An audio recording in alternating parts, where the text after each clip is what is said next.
Hey guys, welcome to another exciting episode of Outdoors Nation TV. Today I'm going to be talking to you about the Venom Lures Rattle Shake. This is a 3/8 ounce green pumpkin shad color. It has the silver blade on it. If you guys don't know what a chatterbait is, it's mainly a bladed jig. So it's pretty much a jig that you have with a little blade on the end. What I think of when I think of a chatterbait is a mix between a crankbait, swim jig, and a spinnerbait. So when I say that, I mean when this is going through the water and it has that vibration on it, I think of it as a crankbait, because it crankbait vibrates and so does this jig, or this bladed jig. And then the blade on it, which I think is like the spinnerbait, which makes the vibration and the reflection off the light and all that stuff. And then you have the jig part of it. So if I take away this blade of it, it pretty much just looks like a normal jig. I don't see anything different. But I really love using chatterbaits. They're just one of my go-to lures to use. I just love using them in all different kinds of conditions and just see what they bite. So now I'm going to talk to you guys about when to throw the bladed jig or chatterbait or rattle shake. So during the pre-spawn, I would mainly throw this when the water's warming up and everybody else is throwing a lipless crank. This is a good alternative for a lipless crankbait, but everyone's throwing a lipless crankbait and the fish see it so much. This kind of gives it a little bit of a different look to the fish and just makes them want to switch it up and maybe eat it. So I would throw this during pre-spawn. I'm not saying you have to, but I'm saying this is what I would throw. So now I'm going to talk to you guys about when to throw the chatterbait during the spawn.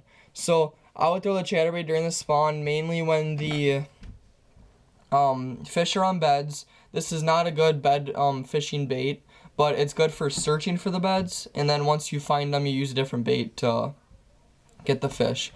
But this is good to cover water and find out where the beds are and find where all the fish are at. So this is what I would throw them in them conditions during the spawn.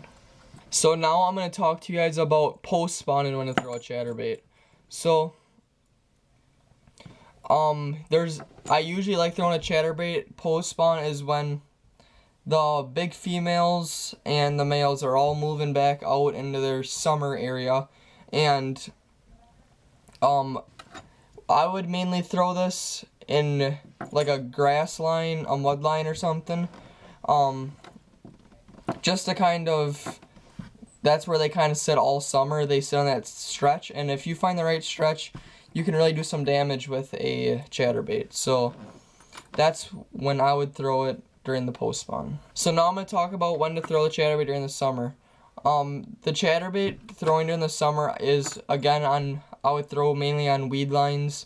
If you have a heavier chatterbait, you can throw it more on ledges. I would definitely throw this on ledges, but if you have a heavier one, you can get deeper and down in the ledges, which can also look like a jig, so you can do the same thing with a jig, but it has a blade on it. You can also throw this mainly like a spinnerbait because of the blade and all that stuff. So you can also use the same imitation with a spinnerbait as you can with a bladed jig.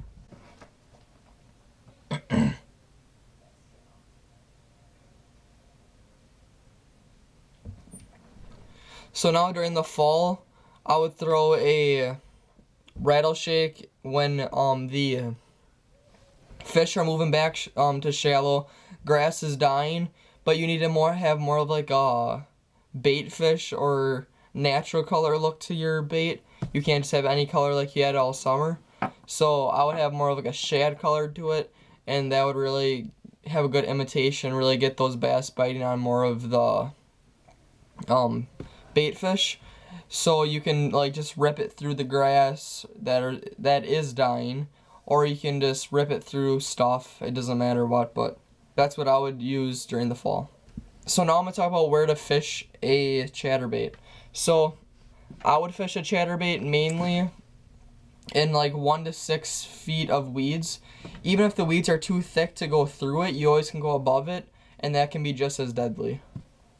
Another good place to cast a chatterbait is like where you would cast a swim jig or any other kind of jig is by wooded areas and docks. So you can mainly skip under a dock, you can skip next to wooden cover. So now I'm going to talk to you guys about the setup that you need for a chatterbait. So I would use a 6'6" to 7 foot medium action rod with a fast tip on it. You can get away with shorter rods with a smaller chatterbait.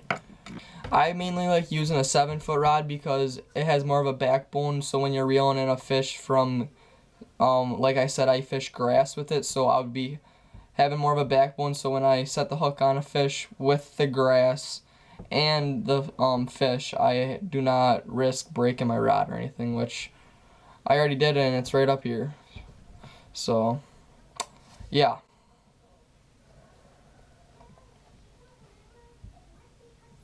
And then I like using more of a fast gear ratio. I usually use like a 6:3 to 1 to 7:1 to 1. I like more of like a fast reel in. That's what you want. It's more like a spinnerbait and a crankbait.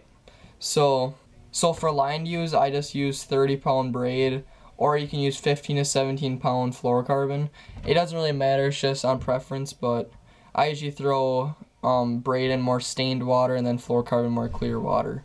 So you guys can just pick whatever you guys prefer. So now guys, I'm going to be talking to you guys about a different retrieve that you guys can use when you guys throw a chatterbait. So the first thing that I would do is just do your normal cast like you usually do. So you cast out, you let it sink all the way to the bottom, and then you just kind of slowly reel it, have your rod tip up, and just slowly reel it against the bottom. And then you can just feel everything and just make sure it bounces off the bottom and all that. So like I can feel it right now, just bouncing against little stumps and rocks and everything underneath the water. So that's pretty much all you guys really need to do.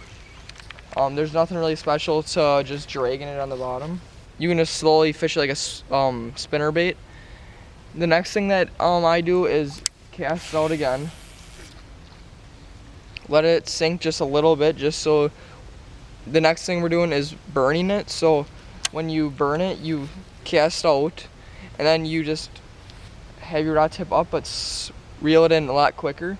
You'll feel a vibration on your rod tip if you have the right kind of rod. If you reel it too quick and it's on top of the water, that could be a reason. But if you slow it down just a little bit, then when you burn it, it'll just be able to stay just below the water just perfectly. So now I'm going to talk to you guys about twitching it up and down.